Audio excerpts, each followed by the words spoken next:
အစစ်အတုမှာရွှေစစ်ထင်ပြီးတော့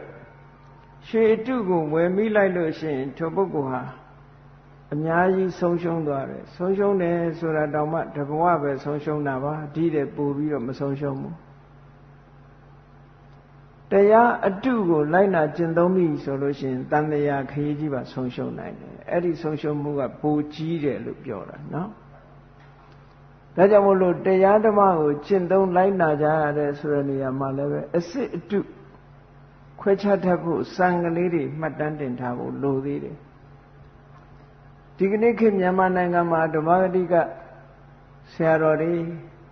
ဘုရားမြတ်စွာဟောကြားတော်မူခဲ့တဲ့ပိဋကတ်30နိကေ9ရပ်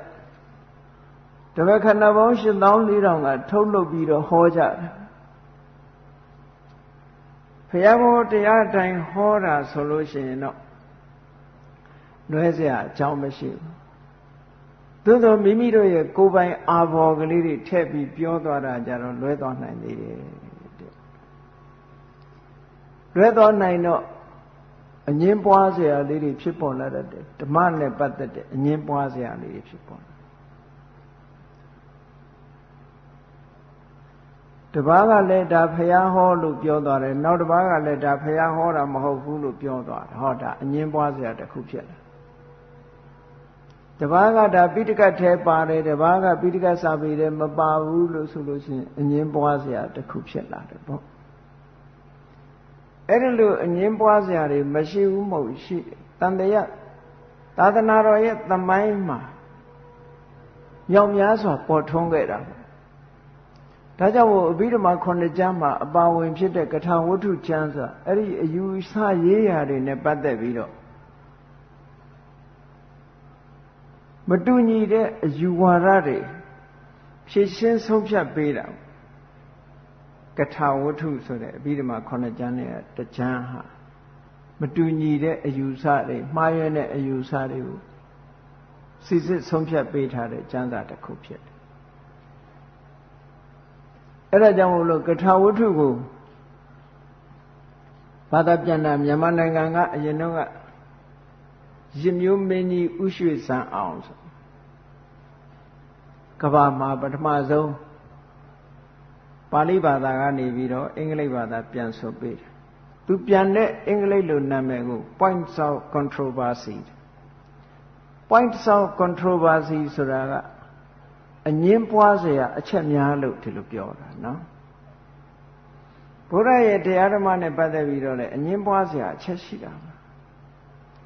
အရာခသိမ်းမှာအငင်းပွားเสียအချက်ဘုရားဟောတာကအငင်းပွားเสียမဟုတ်ဘူးတင်ပြတဲ့ပုဂ္ဂိုလ်တွေရဲ့အယူအဆအတွေးခေါ်တွေနဲ့ပြောလိုက်ပြီဆိုရင်အငင်းပွားเสียတွေအများကြီးဖြစ်သွားတယ်မြတ်စွာဘုရားဟောထားတဲ့တရားကတော့အမှန်တိုင်းပဲမြတ်စွာဘုရားတရားတော်ကိုထပ်ဆင့်ဟောပြောတဲ့ပုဂ္ဂိုလ်တွေရဲ့ problem of interpretation ပေါ့ interpretation problem လို့ခေါ်တာဘာသာပြန်မှုရဲ့ပြဿနာတွေပေါ့ interpret လုပ်တဲ့အခါမှာပြဿနာဆိုတာအဓိပ္ပာယ် interpretation ဆိုတာအဓိပ္ပာယ်ဖော်ဆောင်တာအဓိပ္ပာယ်ကောက်ယူချက်တွေကလွဲမှားတယ်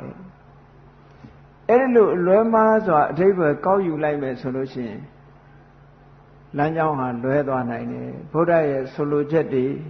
မြတ်စွာဘုရားရဲ့အာဘော်တွေမရှိတော့ဘူးပုဂ္ဂိုလ်တူတယောက်ရဲ့အာဘော်တွေဖြစ်သွားပြီးတော့လွဲမှားသွားတယ်ဒီလိုလွဲမှားမှုမျိုးကမြတ်စွာဘုရားလက်ထက်ကတည်းကကိုရှိခဲ့တာ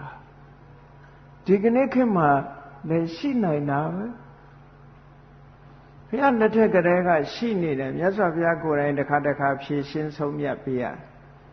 ဖြည့်ရှင်းဆုံးဖြတ်လို့လွဲမှားတဲ့အယူဆတစ်ခုစွန့်လွတ်သွားတဲ့ပုဂ္ဂိုလ်ရှိတယ်လို့စွန့်လွတ်မှုမရှိတဲ့ပုဂ္ဂိုလ်လည်းရှိတာ